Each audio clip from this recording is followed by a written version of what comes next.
Ko Puhikura, te kaupapa I whakare wāhine e nā pirihimana I te wiki nei, hei kimi kaimahi wāhine Māori, kia kano rau waenga apiha ki waenga I nā hapori. I tēnei wā e toru ōrau noiho te toru o ngā pirihimana wāhine Māori. Kai a tāmatiti anana tēnei pūrongo. Nau mai te tira hou e ara mai nei I te pai kahurangi. We acknowledge that there are challenges for us to attract wāhine Māori into a policing career for a range of historical and current reasons. We hope to learn more from the kōrero that this campaign will generate and about how to best improve our relationship with Māori, our recruitment processes, our support to Māori once they've joined us. Puhikura he wahine kanohi kitea, he wahine whai mana, he kai hohou I te rongo, he pau whirinaki, mā te iwi. Ka whai tēnei whakarewatanga I te whakatutukitanga o ngā wāhine, rua te kaumārima ōrau, kua eke hei kātipa.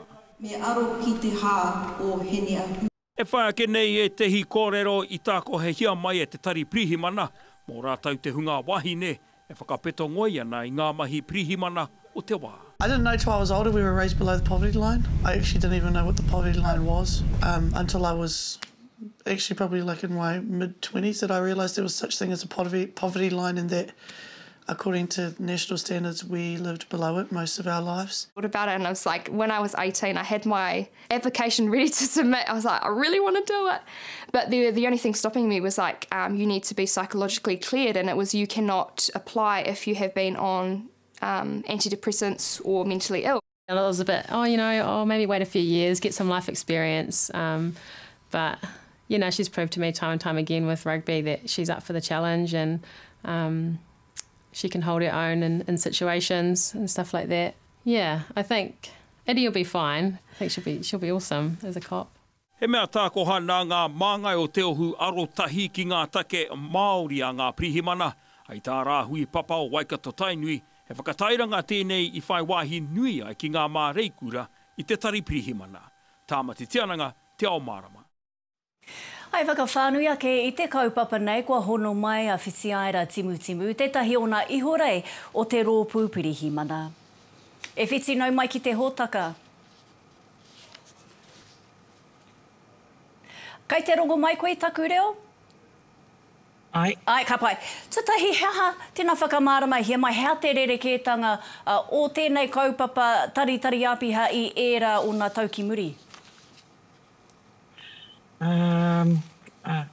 Ko tēnei mahi a Puhikura, ko tātou nā wahine Māori I roto I te tari e ārahi ana I te kaupapa. Me te tautoko I nā wahine kei te kuhu mai. He mahi rangatira nā te mea ko tātou tonu te tātauranga e putu ana, mā mātou e hiki tērā nama. Nō reira me pēhea e pakari ainga I ka tauhou ki te āhua o Ngāti Raru o wā rātou mahi?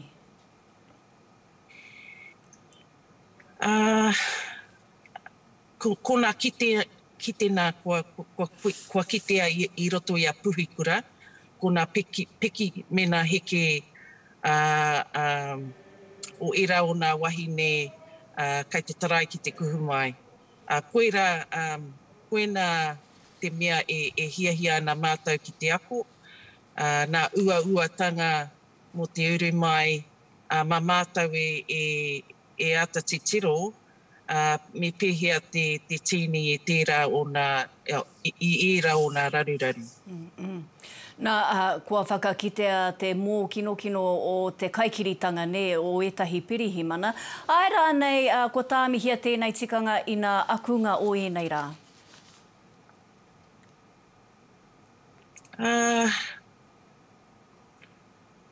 Kai te ako tonu te tari, me ki tērā. Kai te ako tonu te tari, pēhea te mahi te taha o wā mātou whānau hapu iwi.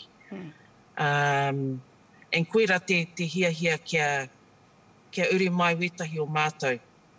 I nā marama kua pahure, I aku haeringa ki nā hāpori, ko ai nā mea e tiaki ana I nā hāpori, ko ngā wāhine Māori. I ako mātou tērā i roto i ngā mahi i roto i te COVID, me ki ngā waipuke ko rātou ki e awhia nei i ngā whānau, koe rahoa mātou hiahia. Nā te mea nā kau nui ana rātou ki ngā whānau. E hiahia nā mātou e rā pukenga ki roto i te tari. Kāre taia te ako tērā āhuatanga i te kāreti. E ako ana ki ngā hāpori. Whiti, nā te kauma whitu tau hei pirihimana ko tau tōhito koe, tēnā kōrero mai mō ngā āhuatanga i whakararata i a koe hi tēnei mahi?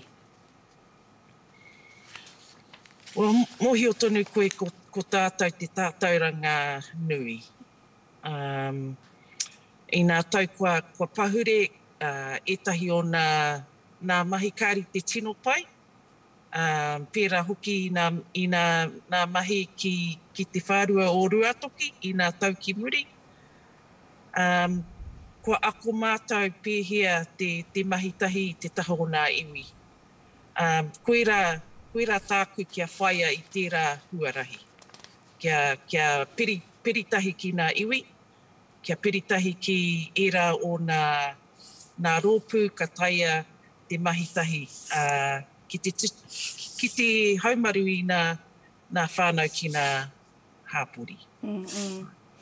Whiti, kua kōrero ke tāua mō te taha ki te ahurea mō te mahitahi roto i nā pirihi waine, i nā pirihi mana.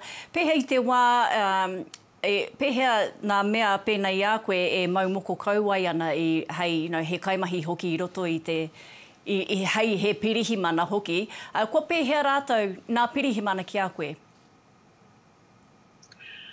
Painwaiho i tērā wā, kārihe aha kia rātou kia whai ahau i taku kauai. Ko tētahi atu John Tangaire kua whiwhi mataura.